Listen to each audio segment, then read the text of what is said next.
السلام علیکم dear students, امید ہے آپ سب خیریت سے ہوں گے۔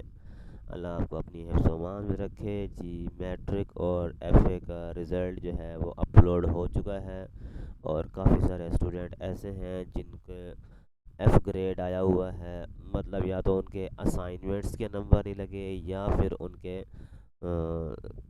فائنل ایگزام جو ہیں ان کے پیپر کے نمبر نہیں لگے، جس کی وجہ سے ان کو ایف گریڈ آ رہا ہے۔ آپ لوگ ہمارے چینل پر اگر نئے ہیں تو سب سے پہلے سے سبسکرائب کر لیں، اور ساتھ میں جو بیل ہے اس پر بھی کلک کر لیں تاکہ آپ کو سارے نوٹیفیکیشن ملتے رہیں۔ اور اگر آپ نے ہمارا چینل سرچ کرنا ہے تو اس کے لیے محمد اسلم AIOU انفو یوٹیوب پہ جا کر سرچ کریں تو ہمارا چینل مل جائے گا، اور اس پہ آپ کو تمام ڈیٹیلز مل جائیں گی۔ تو چلتے ہیں ہم اپنی ویڈیو کی طرف۔ جن کے میٹرک اور ایف اے میں یہ ایف گریڈ آیا ہوا ہے تو وہ اسٹوڈنٹس کافی سارے پریشان ہیں کہ ہم کیا کریں۔ تو ان کو چاہیے کہ تقریباً ایک ہفتہ ویٹ کر لیں،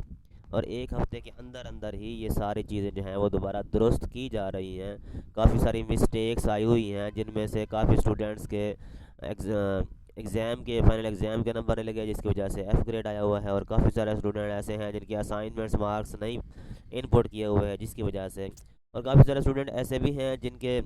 ایگزام اور اسائنمنٹ کے مارکس دونوں لگے ہوئے ہیں لیکن پھر بھی ایف گریڈ آیا ہوا ہے، کیونکہ وہ کہتے ہیں کہ فائنل مارکس میں جو ہے وہ 40% سے کم ہے، فائنل سے مراد ٹوٹل میں سے دونوں کو ملا کے،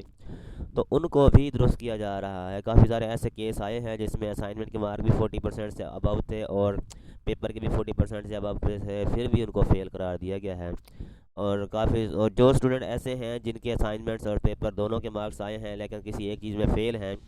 تو ان کا جو ایڈمیشن ہوگا ری اپیئرنگ ایگزام نیکسٹ جب ایڈمیشن جائیں گے اس میں ایڈیشنل کورس کے ذریعے وہ اس کو دوبارہ وہ کریں گے۔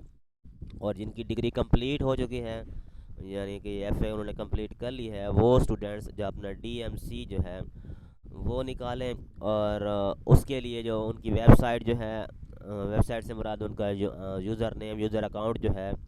CMS اکاؤنٹ جو ہے اس پر جا کر، اور وہاں پر اس کا سارا پروسیس دیا ہوا ہے، اس پروسیس کے ذریعے کریں۔ اگر اس کو کسی چیز کی سمجھ نہیں آتی تو مجھ سے کانٹیکٹ کریں، نیچے میں نے اپنا نمبر دیا ہوا ہے، میں ان کو سارا طریقہ بتا دوں گا، سمجھا دوں گا۔ اور بس آج کے لیے اتنا ہی کافی ہے۔ اللہ حافظ۔